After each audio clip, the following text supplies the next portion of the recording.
ಗದಗ ನಗರದಲ್ಲಿ ಕರ್ನಾಟಕ ಸ್ವಾಭಿಮಾನಿ ಮಹಿಳಾ ವೇದಿಕೆ ಸ್ಥಾಪನೆಗೊಂಡಿದೆ.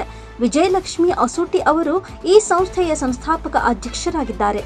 ಲಕ್ಷ್ಮಿ ಹಾಗೂ ಸರಸ್ವತಿ ಭಾವಚಿತ್ರಕ್ಕೆ ವಿಶೇಷ ಪೂಜೆ ಸಲ್ಲಿಸುವ ಮೂಲಕ ಮಹಿಳಾ ವೇದಿಕೆಗೆ ಅಧಿಕೃತ ಚಾಲನೆ ನೀಡಲಾಗಿದೆ. ಕನ್ನಡ ನಾಡು ನುಡಿ ಜಲ ಸಂರಕ್ಷಣೆಗಾಗಿ ಹಾಗೂ ಮಹಿಳೆಯರ ಮತ್ತು ಮಕ್ಕಳ ಸಮಸ್ಯೆಗಳಿಗೆ ಸ್ಪಂದಿಸುವ ಉದ್ದೇಶದಿಂದ ಕರ್ನಾಟಕ ಸ್ವಾಭಿಮಾನಿ ಮಹಿಳಾ ವೇದಿಕೆ ಸ್ಥಾಪನೆ ಮಾಡಲಾಗಿದೆ. ಮುಂಬರುವ ದಿನಗಳಲ್ಲಿ ಕರ್ನಾಟಕದಾದ್ಯಂತ ಎಲ್ಲ ಜಿಲ್ಲೆಗಳಲ್ಲಿಯೂ ಈ ಮಹಿಳಾ ವೇದಿಕೆ ಕಾರ್ಯನಿರ್ವಹಿಸಲಿದೆ ಅಂತ ವಿಜಯಲಕ್ಷ್ಮಿ ಅಸೂಟಿ ಹೇಳಿದ್ರು.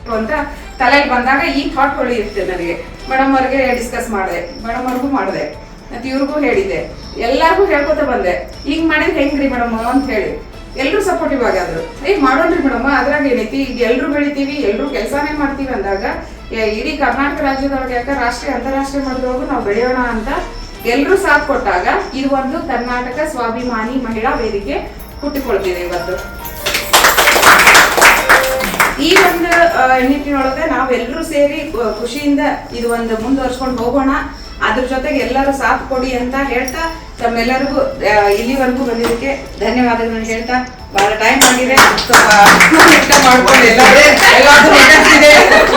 ಅದನ್ನೆಲ್ಲ ಮುಗಿಸ್ಕೊಂಡು ಖುಷಿಯಿಂದ ಎಲ್ಲರೂ ಪಯಣವನ್ನು ಮಾಡೋಣ.